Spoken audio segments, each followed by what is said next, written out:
Hello दोस्तों, प्रतिमा GS academy पे आप सभी का स्वागत है। दोस्तों, भारत के संविधान में आज हम चर्चा करेंगे उच्चतम न्यायालय के बारे में। उच्चतम न्यायालय यानी सुप्रीम कोर्ट।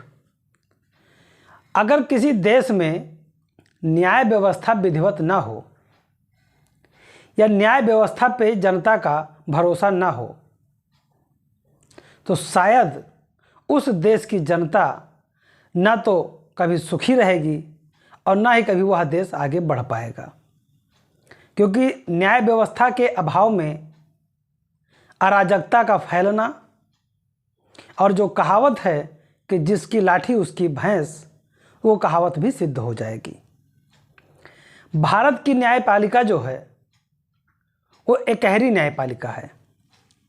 भारत की जो न्यायपालिका है वो एकहरी न्यायपालिका है। एकहरी का मतलब होता है कि यहाँ पे हायरार्की है। सुप्रीम कोर्ट एक है, सबसे ऊपर है सर्वोच्च न्यायालय, उसके बाद में राज्यों के हाई कोर्ट,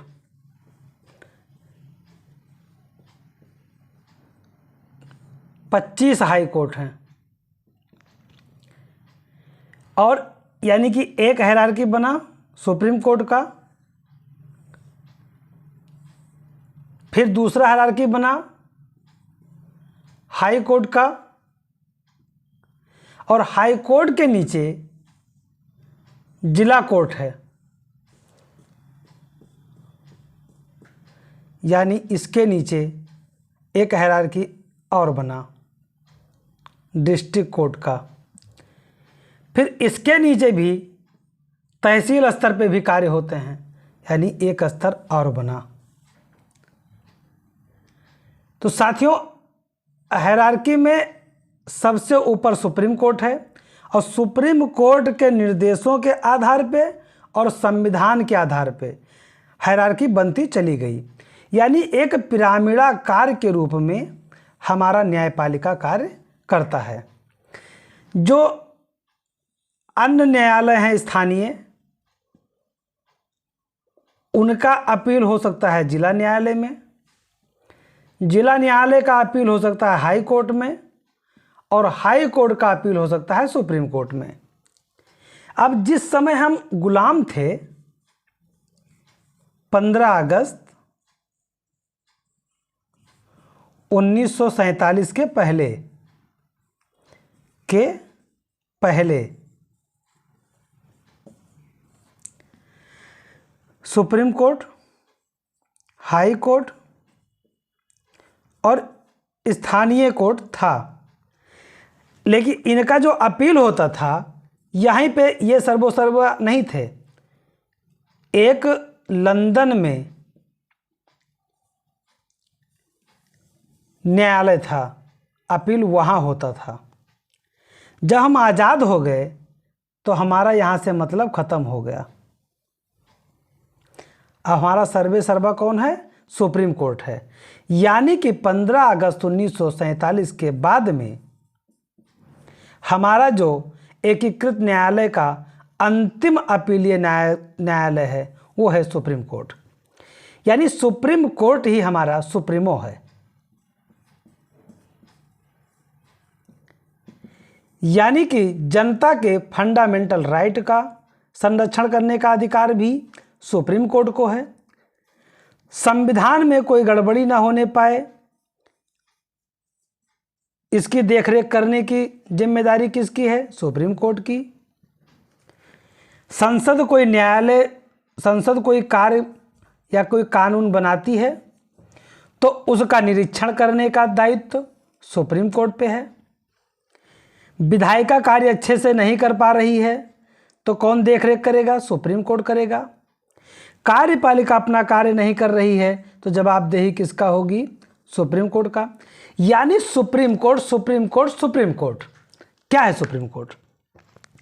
तो न्यायपालिका, कार्यपालिका, विधायिका एक तराजू के 3 पलड़े हैं। क्या है? एक तराजू के 3 पलड़े हैं।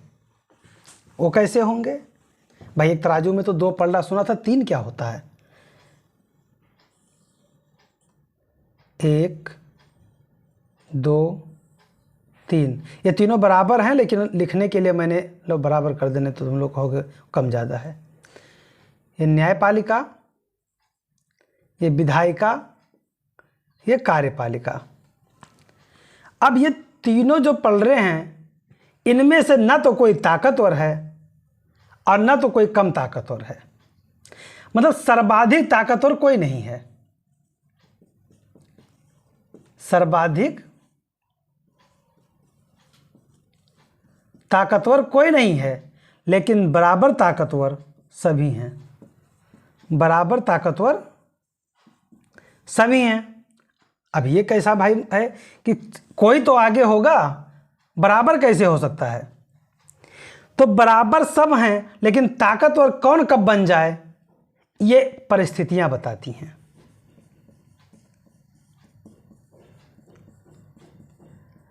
परिस्थितियां बताती हैं कि ज़्यादा ताकतवर विधायिका होगी या न्यायपालिका होगी या कार्यपालिका होगी। अब ये कैसे होगा? जब विधायिका कोई नियम बनाती है, यदि विधायिका ने कोई नियम बनाया, कानून बनाया,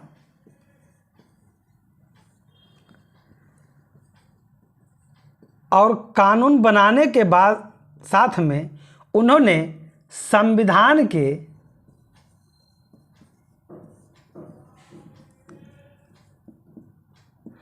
मूल ढांचा का ध्यान नहीं रखा, भारत के नागरिकों के मौलिक अधिकारों का ध्यान नहीं रखा, फंडामेंटल राइट का ध्यान नहीं रखा। अब सुप्रीम कोर्ट बोलेगा रुको रुको रुको, आपने कानून किस बेस पे बनाया है? आपने तो मूल ढांचा का विनाश कर दिया, आप मौलिक अधिकारों का उल्लंघन करते हो, कानून खत्म। क्यों? क्योंकि सुप्रीम कोर्ट ने चेक किया, निरीक्षण किया और पाया कि जो कानून बनाया गया था वो कानून संविधान के मूल ढांचे को प्रभावित कर रहा था, वो कानून जनता के नागरिकों को प्रभावित कर रहा था। तो ऐसे में ताकतवर अब यहाँ कौन बन गया? न्यायालय। लेकिन मान लीजिए इन्होंने कानून बनाया और कानून बनाने के बाद में ना तो मूल ढांचा प्रभावित हुआ और ना ही मौलिक अधिकार प्रभावित हुआ, यानी बहुत विधिवत तरीके से कानून बनाए और कानून बना करके इन्होंने कहा कि अब जनता का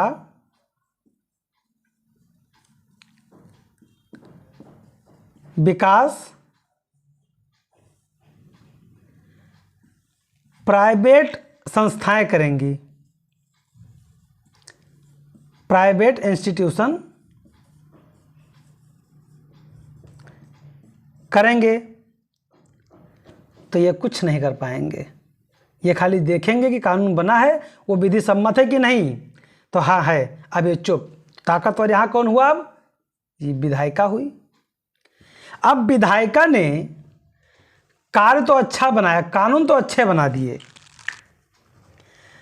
अब कानून अच्छा बन जाना, लेकिन लागू भी तो अच्छा होना चाहिए। जैसे कितने कानून हैं, महिला सशक्तिकरण, शिशु पता नहीं कौन कौन सशक्तिकरण, कितनी योजनाएं चल रही हैं। तो कानून खराब नहीं होते, जो योजनाएं हैं वो भी खराब नहीं होती, लेकिन लागू कौन करेगा? अभी तो बना दिए, अब लागू करेंगे महोदय।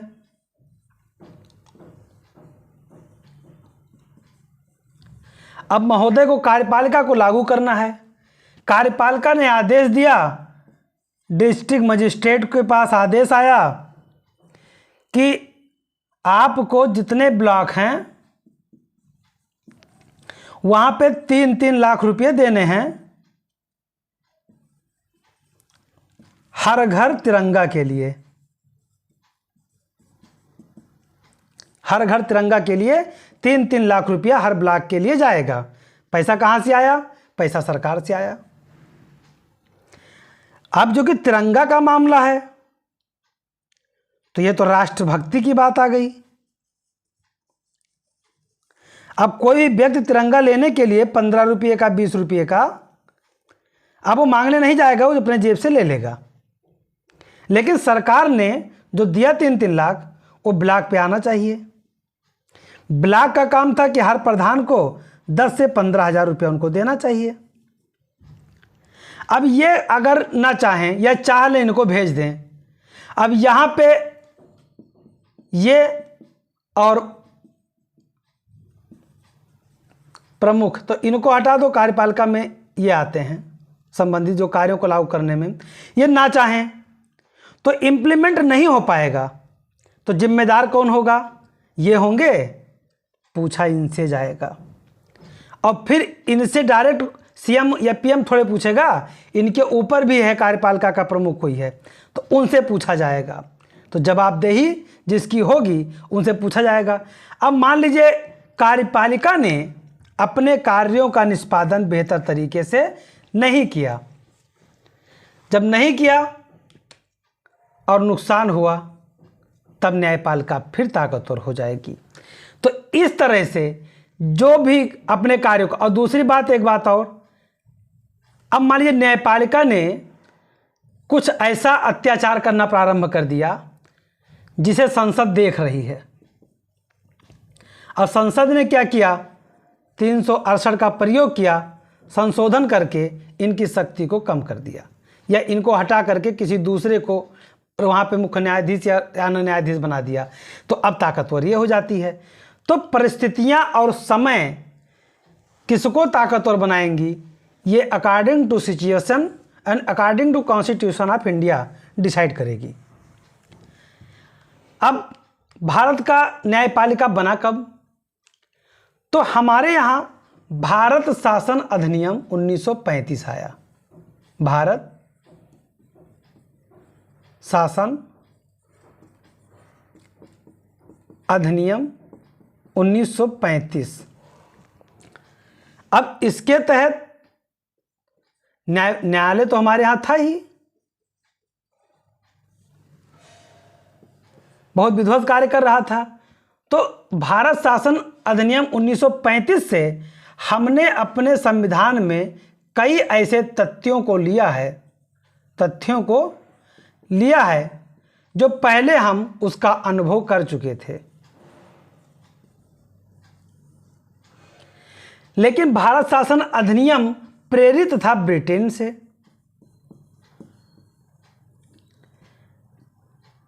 लेकिन हमारी न्यायपालिका ज़्यादातर प्रभावित है अमेरिका से।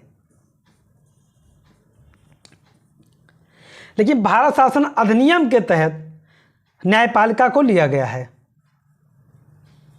और यहाँ की न्यायपालिका से प्रेरित केवल इतना है कि एकल न्यायपालिका है। हमारे यहाँ राज्य की न्यायपालिका अलग और केंद्र की अलग नहीं है। वो केंद्र के शाखा के रूप में, केंद्र के अधीनस्थ के रूप में हाई कोर्ट कार्य कर रहा है। यानी सुप्रीम कोर्ट के नीचे हाई कोर्ट कार्य कर रहा है। अगर कभी कोई ऐसा निर्णय आता है कि सुप्रीम कोर्ट ने दे दिया है और फिर उसी से संबंधित केस हाई कोर्ट में आता है, तो इनको ज़्यादा दिमाग लगाने की ज़रूरत नहीं है। ये देख लेंगे कि पूर्व में इस पर निर्णय सुप्रीम कोर्ट ने क्या दिया था और उन्होंने आधार क्या माना था, उसी बेस पर निर्णय हाई कोर्ट सुना देगी। क्योंकि हमारा संविधान में जो हमारा न्यायालय है वो एक अभिलेखीय न्यायालय है। अभिलेखीय का मतलब होता है कोई भी निर्णय का लिखित साक्ष्य रखा जाएगा, लिखित साक्ष्य रखा जाएगा। तो क्या अभिलेखीय न्यायालय सुप्रीम कोर्ट, हाई कोर्ट और डिस्ट्रिक्ट कोर्ट सब हैं? तो नहीं, केवल सुप्रीम कोर्ट और हाई कोर्ट अभिलेखीय न्यायालय है। उसके नीचे के न्यायालय के निर्णयों का अस्तित्व लिखित रूप में रखने की आवश्यकता नहीं है। तो कब बना हमारा सुप्रीम कोर्ट, यानी हमारी न्यायपालिका कब बनी? तो हमारी न्यायपालिका 28 जनवरी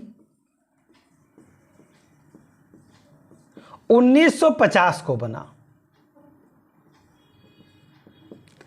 28 जनवरी 1950 को बना।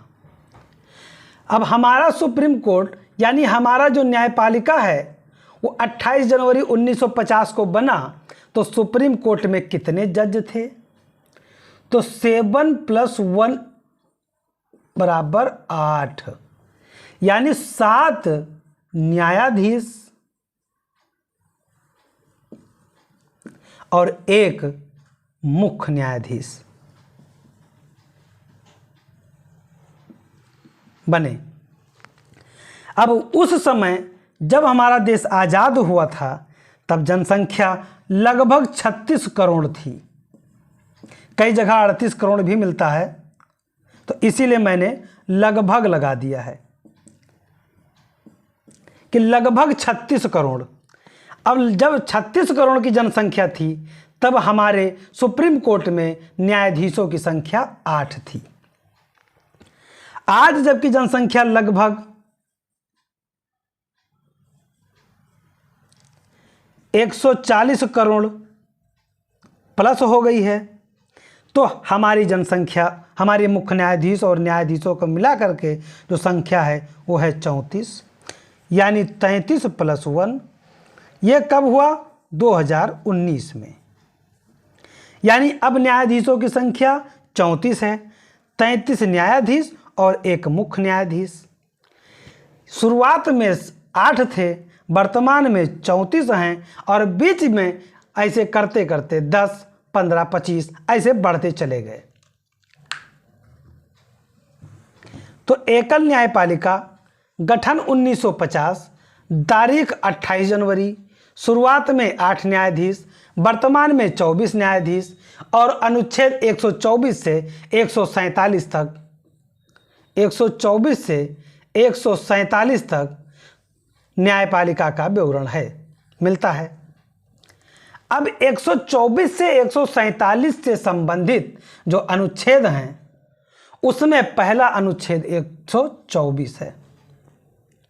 अब 124 अनुच्छेद में कहा गया है स्थापना और गठन के बारे में बताया गया है कि इनका स्थापना कैसे होगा, गठन कैसे होगा।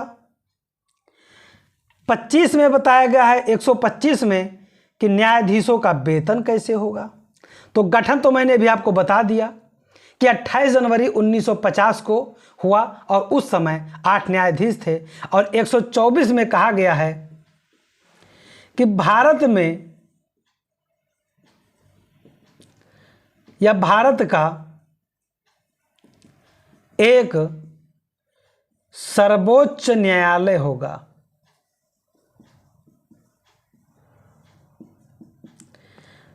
देखिए, सर्वोच्च न्यायालय या उच्चतम न्यायालय या सुप्रीम कोर्ट, ये तीनों एक ही बात हैं। और हाई कोर्ट, उच्च न्यायालय, ये दोनों स्टेट से संबंधित हैं। तो अगर कहीं सर्वोच्च न्यायालय लिख जाए तो समझिएगा कि सुप्रीम कोर्ट की हम बात कर रहे हैं, उच्चतम न्यायालय लिखा हो तो समझिएगा कि माननीय न्यायालय की हम बात कर रहे हैं, सुप्रीम कोर्ट लिखा हो तो समझिएगा सुप्रीम कोर्ट ही है। और एक बात और ध्यान रहे, जो एक सम्मान के रूप में बात है, जब कभी भी न्यायालय बात बोली जाए तो उसके आगे माननीय लगाना बहुत ज़रूरी है। माननीय न्यायालय, और नहीं तो अगर आप माननीय नहीं लगाते हैं तो इसे अपमान माना जाता है, इसे कोर्ट ऑफ कंडक्ट माना जाता है। अगर आप माननीय न्यायालय कह करके आलोचना कर सकते हैं लेकिन केवल न्यायालय कह करके संबोधन भी नहीं कर सकते, इसलिए माननीय कहिए, उसके बाद जो मर्जी कहिए। तो इसकी स्थापना यानी भारत का एक सुप्रीम कोर्ट होगा, एक न्यायालय होगा। वेतन की बात कही गई है 125 में कि इनका वेतन दिया जाएगा। अब वेतन कहाँ से दिया जाएगा? तो एक है संचित निधि,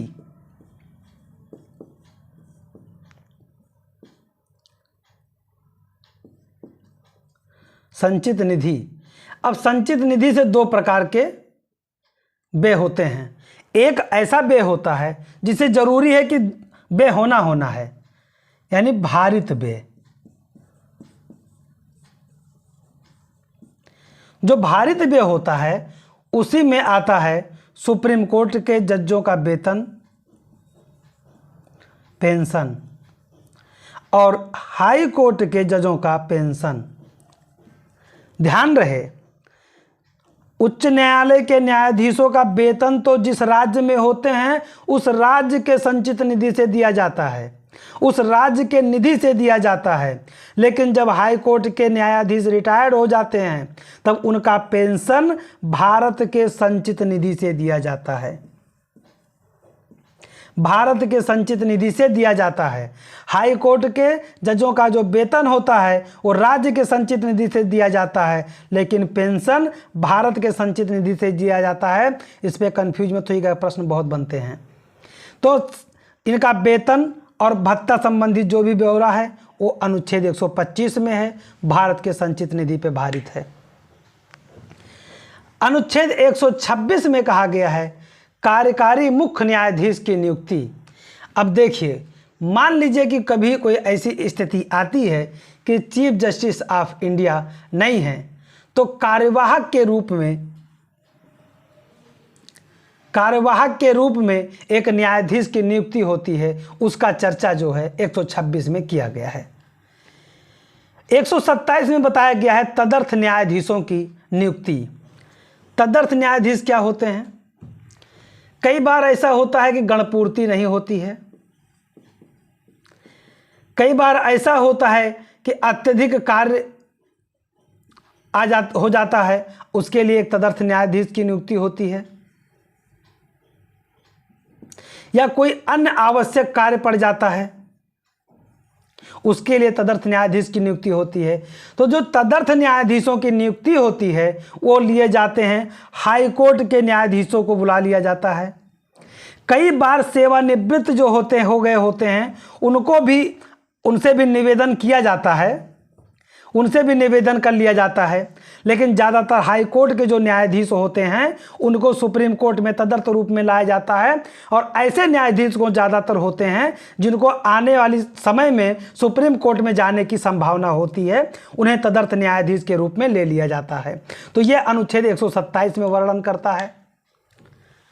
अनुच्छेद 28 में बताया गया है, साथियों मैं अभी पूरा विधिवत तरीके से एक एक अनुच्छेद के बहुत व्याख्यायित बताऊंगा, लेकिन अभी मैं आपको थोड़ा समझाता हूं जिससे आपको सर्वोच्च न्यायालय के बारे में एक मोटा मोटी जानकारी हो जाए। 128 में कहा गया है बैठकों में सेवानिवृत्त न्यायाधीशों की उपस्थिति।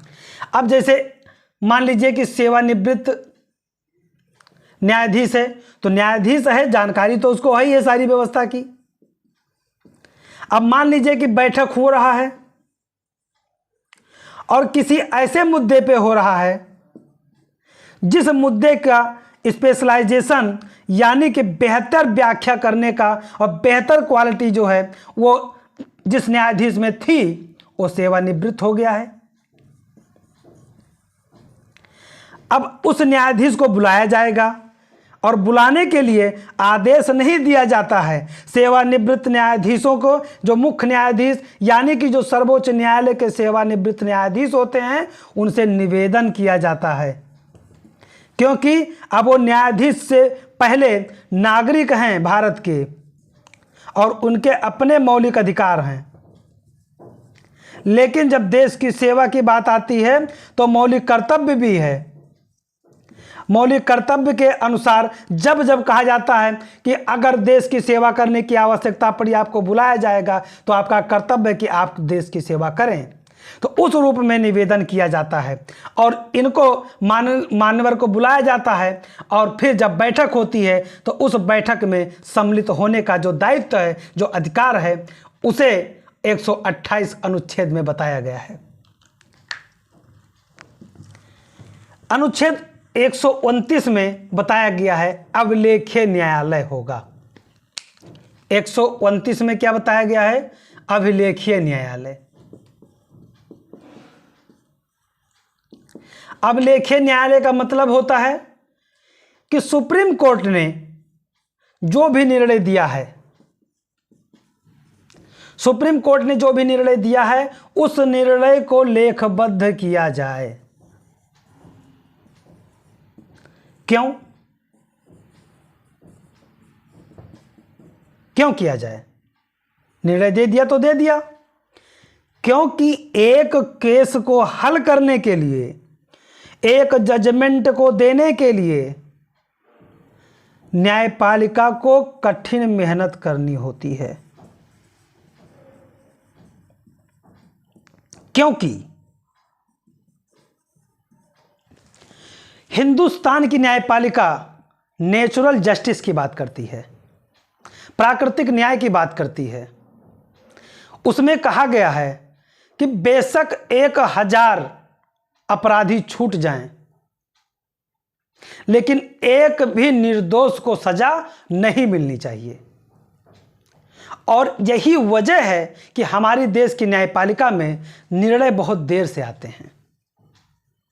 लोगों को लगता है कि न्यायपालिका में काम नहीं होता है, लेकिन सोचिए कि यदि कोई एक निर्दोष को सजा हुआ और फिर न्यायपालिका पे धब्बा लगेगा, उससे बेहतर है कि थोड़ा देरी से सही लेकिन न्याय मिलना चाहिए, उचित न्याय मिलना चाहिए। तो नेचुरल जस्टिस की बात जो हमारा सुप्रीम कोर्ट करता है, हमारी जो न्यायपालिका करती है, हमारा कॉन्स्टिट्यूशन ऑफ इंडिया जो करता है, उस नेचुरल जस्टिस की वजह से कुछ लेट हो जाते हैं। तो इसलिए कड़ी मेहनत के साथ जो जजमेंट दिया जाता है उसे लेखबद्ध कर लिया जाता है कि यदि दोबारा ऐसे कोई केस आते हैं, यदि दोबारा उसी तरह का कोई केस आता है, तो उसके लिए सुप्रीम कोर्ट के दिए गए निर्णय को देख लेना चाहिए। तो एक प्रश्न ऐसा बनता होगा कि मान लीजिए सुप्रीम कोर्ट ने कोई ऐसा निर्णय दे दिया जो परिस्थिति को ध्यान में रख करके आने वाले समय के लिए तर्कसंगत ना हो, तर्कसंगत ना हो, तो क्या सुप्रीम कोर्ट के दिए गए निर्णय को आधार मानना उचित होगा? तो साथियों, अनुच्छेद 137 इसका भी प्रावधान करता है कि सुप्रीम कोर्ट अपने निर्णय को भी पुनर्विचार कर सकता है। और यदि ऐसी सिचुएशन आती है कि अकॉर्डिंग टू टाइम वो तर्कसंगत नहीं है, तो सुप्रीम कोर्ट अपने निर्णय को बदल सकती है, लेकिन दिए गए सुप्रीम कोर्ट के निर्णय के आधार पर ही अन्य न्यायालय, अधीनस्थ न्यायालय कार्य करेंगे। ये एकदम आधारित ही होगा, उसी के आधार पर कार्य किया जाएगा। अगर तर्कसंगत नहीं है तो इसे बदलने का भी अधिकार किसको है? सुप्रीम कोर्ट को ही है, अनुच्छेद 137 के तहत, न कि किसी अधीनस्थ न्यायालय को। इसलिए लेखबद्ध किया जाता है। तो अनुच्छेद 129 बताता है कि यह अभिलेखीय न्यायालय है। अनुच्छेद 130 आसन की बात करता है। देखिए, कई बार क्या होता है कि सुप्रीम कोर्ट का मन होता है कि हम दिल्ली में आज बैठक ना करें और सुनवाई कर लें हम जाके चेन्नई में। आज हम चेन्नई में बैठक करेंगे और यहीं से एक निर्णय देंगे, जजमेंट। तो वो क्या करेगा? वो राष्ट्रपति महोदय से अनुमति लेगा और अनुमति मिलते ही से, जैसे अनुमति मिलती है, वह बैठक चेन्नई में कर सकता है। इसकी बात कही गई है। अब आते हैं हम बहुत ही महत्वपूर्ण पॉइंट पे। अनुच्छेद 31 मूल क्षेत्राधिकार की बात करता है। मूल क्षेत्राधिकार मतलब सुप्रीम कोर्ट के जो मूल क्षेत्राधिकार हैं, केवल इन्हीं को जो अधिकार हैं वो कौन कौन से हैं? ऐसा कौन से अधिकार हैं कि सुप्रीम कोर्ट को देखना ही देखना है? जैसे केंद्र और राज्य के मध्य विवाद हो जाए, केंद्र और राज्य के मध्य विवाद हो जाए, एक तरफ केंद्र हो, एक तरफ कोई राज्य हो, तो ये निर्णय जो है इसका समाधान कौन करेगा? Supreme court. एक तरफ केंद्र हो और दूसरी तरफ 2 या इससे अधिक राज्य हों और विवाद हो गया हो, तो इसकी देखरेख कौन करेगा? इसका समाधान कौन करेगा? Supreme court. यदि एक राज्य प्लस दूसरे राज्य इनके मध्य विवाद हो गया हो, तो इसका समाधान कौन करेगा? Supreme court. यदि एक तरफ एक राज्य, साथियों ये ऐसे एज इट इज लिखा है और एग्जाम में दे सकता है, इसलिए मैं ऐसा बता रहा हूं। एक तरफ एक राज्य हो, एक तरफ 2 या 2 से अधिक राज्य हो, इसका निर्णय कौन करेगा? Supreme court. किसी नदी से संबंधित या किसी अन्य प्रकार की कोई ऐसी गतिविधियां हो, ऐसे विवाद हो गए हों जो केंद्र सरकार से संबंधित है, तो उसका निर्णय कौन करेगा? Supreme court. तो ये जो अधिकार हैं ये सुप्रीम कोर्ट के मूल अधिकार होते हैं, यानी मूल क्षेत्राधिकार के अंतर्गत आता है।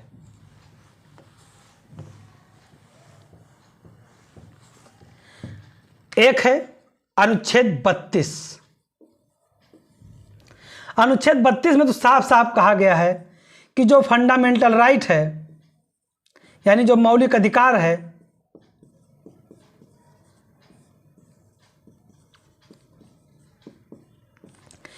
इसका देखरेख कौन करेगा?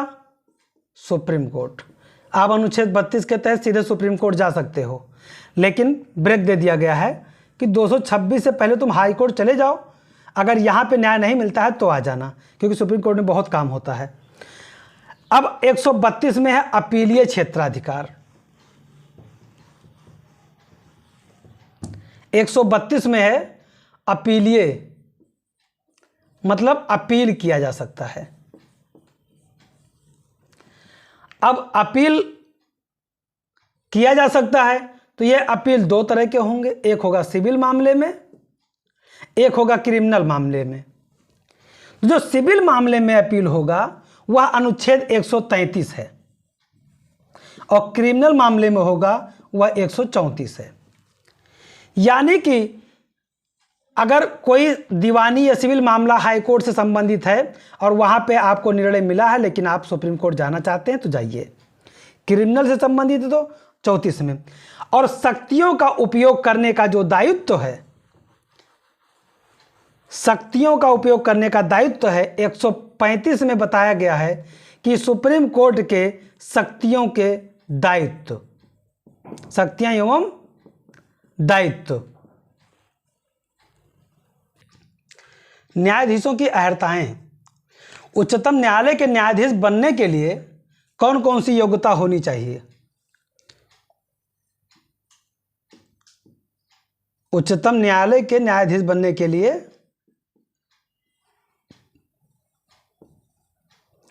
कौन कौन सी योग्यता होनी चाहिए? सबसे पहले तो वह भारत का नागरिक हो, भारत का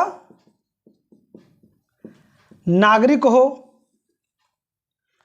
और साथ ही साथ किसी उच्च न्यायालय में 5 वर्ष तक न्यायाधीश रहा हो, न्यायाधीश रहा हो, या तो किसी उच्च न्यायालय में या कई उच्च न्यायालय में मिला करके या कई न्यायालय में मिला करके 10 वर्ष तक वकील रहा हो। मतलब कि अगर ये बातें हैं कि हाई कोर्ट या किसी अन्य न्यायालय में मिला के 10 वर्ष तक वकील रहा हो तो वह सुप्रीम कोर्ट का न्यायाधीश बन सकता है।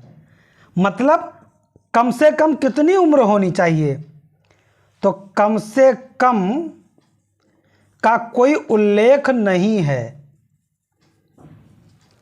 अगर व्यक्ति ये क्राइटेरिया पूरा करता है, भारत का नागरिक है और वह कम से कम 10 साल तक वकालत हाई कोर्ट और अन्य कोर्ट में मिला के कर चुका है, तो वह सुप्रीम कोर्ट का न्यायाधीश बन सकता है।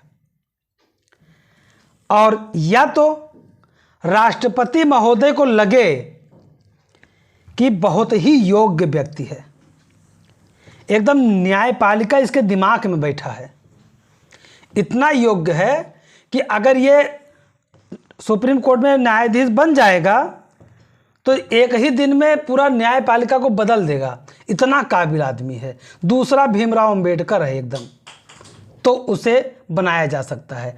यानी राष्ट्रपति के बीच में, राष्ट्रपति के मत में बेहतर विधिवेत्ता हो, विधिवेत्ता हो, यानी कि कानून का ज्ञाता हो, ऐसा किसको लगे? राष्ट्रपति को लगे। राष्ट्रपति को लगने का क्या मतलब है? मंत्रिपरिषद को लगे। अभी डायरेक्ट मंत्रिपरिषद नाम नहीं आता, लेकिन आप समझिए कि राष्ट्रपति को लगने का मतलब यही होता है। तो वो उच्चतम न्यायालय का न्यायाधीश बन सकता है। यानी नागरिक होना बहुत जरूरी है, उच्च न्यायालय का कम से कम 5 वर्ष का न्यायाधीश होना भी चाहिए। अब मान लो ऐसा वो नहीं है तो 10 साल तक वकालत उसने उच्च न्यायालय और विभिन्न न्यायालयों में मिलाकर किया हो। राष्ट्रपति को लगे कि वह बहुत सम्मानित न्यायवादी है, इसे बनाया जा सकता है।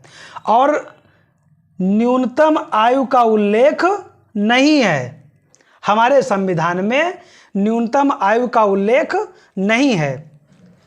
अब शपथ की बात आती है, शपथ और प्रतिज्ञान, यानी जो सुप्रीम कोर्ट के न्यायाधीश हैं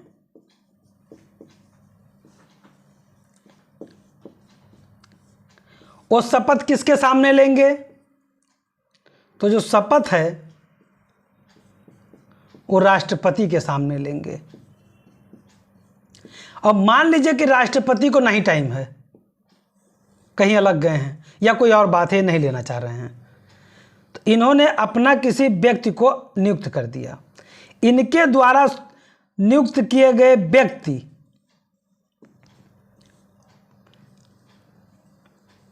के समक्ष शपथ लेना होगा, शपथ लेना होगा।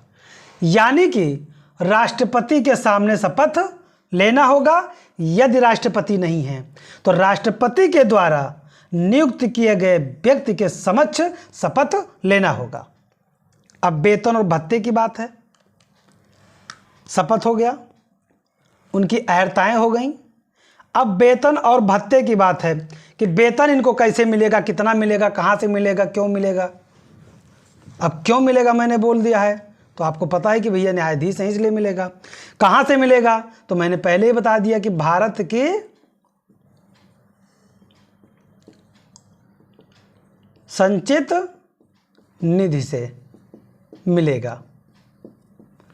अब भारत की संचित निधि से मिलेगा तो कितना मिलेगा?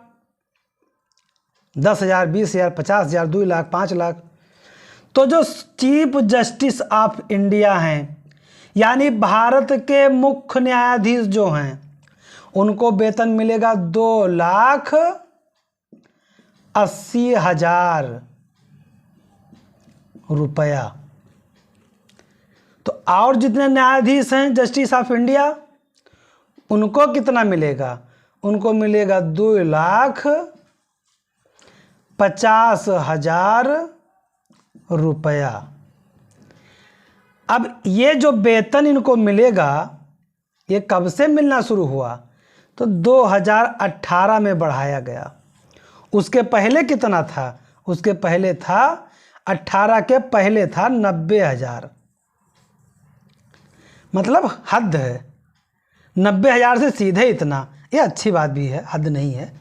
अब इतना मेहनत करते हैं, इतने बड़े पद पे बैठे हैं, अब इतना तो वेतन मिलना ही चाहिए। तो 90,000 से इतना मिला है भाई। बाकी लोगों का पेंशनें काट दिए हैं, इन लोगों को पेंशन मिलता है, अच्छी बात है, क्या कर सकते हैं। तो भारत की संचित निधि से इनको दिया जाएगा। इनको जो पेंशन होगा वो भी भारत की संचित निधि से होगा। इनको जो भत्ते मिलेंगे वो भी भारत की संचित निधि से मिलेंगे। पेंशन मिलेंगे वो भी भारत की संचित निधि से मिलेंगे।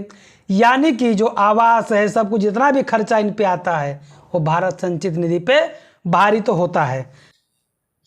कार्यकाल और निष्कासन, देखिए भारत के संविधान में यह नहीं बताया गया है कि कितना कार्यकाल होगा, यानी सुप्रीम कोर्ट के जो न्यायाधीश हैं या किसी भी न्यायाधीश का कार्यकाल नहीं बताया गया है। जैसा कि जो नेता लोग हैं, किसी का 5 वर्ष का कार्यकाल है, किसी का 6 वर्ष का कार्यकाल है, ऐसा कार्यकाल न्यायाधीश का नहीं बताया गया है। बस इतना बताया गया है, 3 बातें बताई गई हैं, 3 उपबंध है। कहाँ पे है? संविधान में। पहला यह है कि 65 वर्ष तक की आयु तक वह पद पे बना रहेगा, यानी 65 वर्ष जब तक नहीं हो जाता है पद पर रहेगा। दूसरा, पहला पॉइंट तो यह हो गया। दूसरा पॉइंट कि वह स्वयं त्यागपत्र दे दे। तो किसको दे दे? राष्ट्रपति को लिखित रूप में दे दे।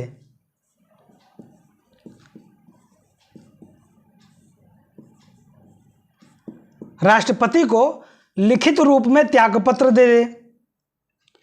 और तीसरी बात है कि संसद की सिफारिश पर उसे हटाया जाए, यानी संसद की सिफारिश पर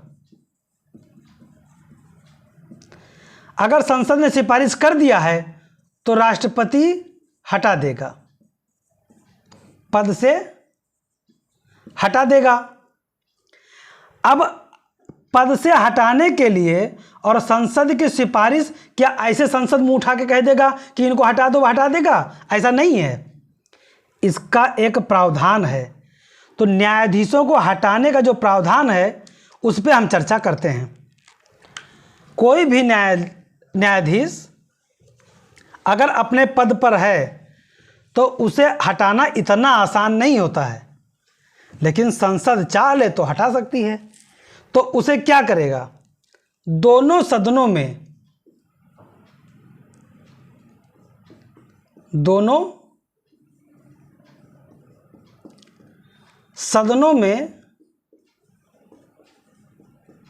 विशेष बहुमत से हटाएगा। दोनों सदनों में विशेष बहुमत। मैंने आपको बताया था कि साधारण बहुमत होता है,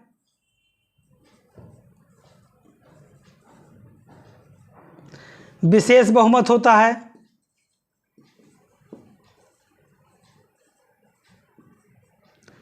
और एक मैंने बताया था कि विशेष बहुमत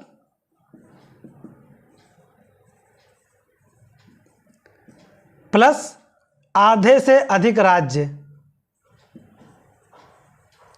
राज्यों का समर्थन। तो ये जो विशेष बहुमत है, इस विशेष बहुमत के माध्यम से, वो भी दोनों सदनों में, जब विशेष बहुमत होगा तभी न्यायाधीश को हटाया जा सकता है। अब विशेष बहुमत ये होगा कैसे?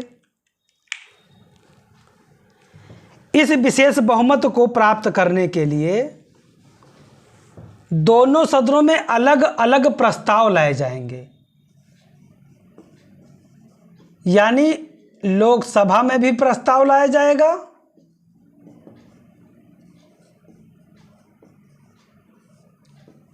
और राज्यसभा में भी प्रस्ताव लाया जाएगा।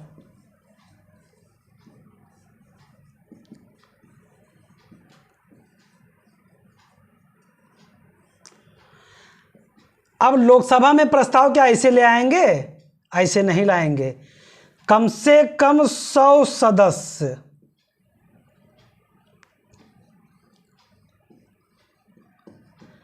सदस्यों का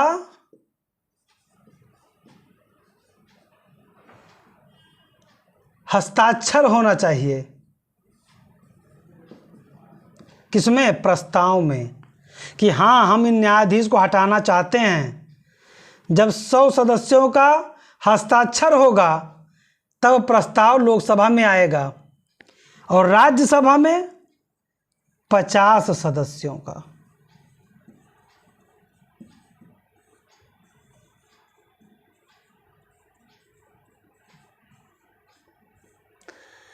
राज्यसभा में 50 सदस्यों का हस्ताक्षर होना जरूरी है और लोकसभा में 100 सदस्यों का हस्ताक्षर होना जरूरी है। अब इसके बाद क्या होगा? अब इस प्रस्ताव किसके पास लाया जाएगा? यहां पे लाया जाएगा अध्यक्ष के पास और यहां पे लाया जाएगा सभापति के पास। अब ये लोग क्या कर सकते हैं? ये लोग दो काम कर सकते हैं। सहमति दे सकते हैं, यानी प्रस्ताव की सहमति दे सकते हैं, और सहमति नहीं दे सकते हैं, नहीं दे सकते हैं। यही काम ये भी कर सकते हैं, सहमति दे सकते हैं और सहमति नहीं दे सकते हैं। अब सहमति अगर नहीं दिए तो यही मामला खत्म, लेकिन यह सहमति दे दिए तो मामला आगे बढ़ेगा। तो आगे अब कैसे बढ़ेगा? यहां तक आपको क्लियर हो गया? अब मानिए सहमति दे दिए, तो सहमति दे देंगे तो अब 3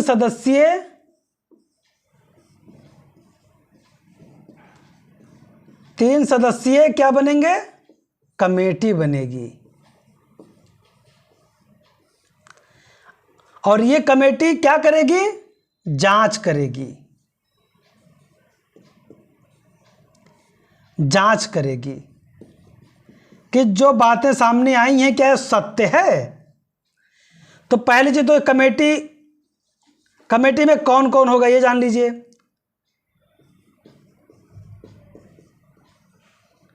सर्वोच्च न्यायालय के मुख्य न्यायाधीश,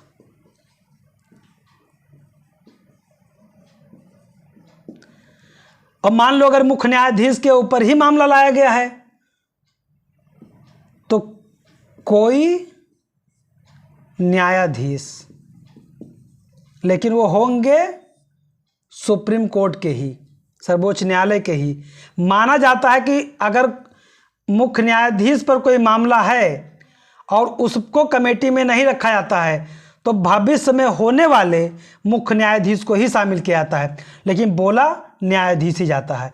ये होंगे प्लस हाई कोर्ट के न्यायाधीश, प्लस कोई प्रतिष्ठित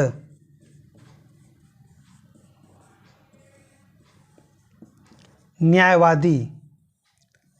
ये 3 लोग शामिल होंगे, नंबर 1, नंबर 2, नंबर 3।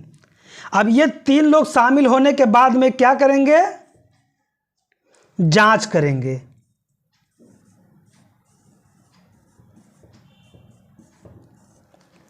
अब जांच में 2 बातें सामने आएंगी।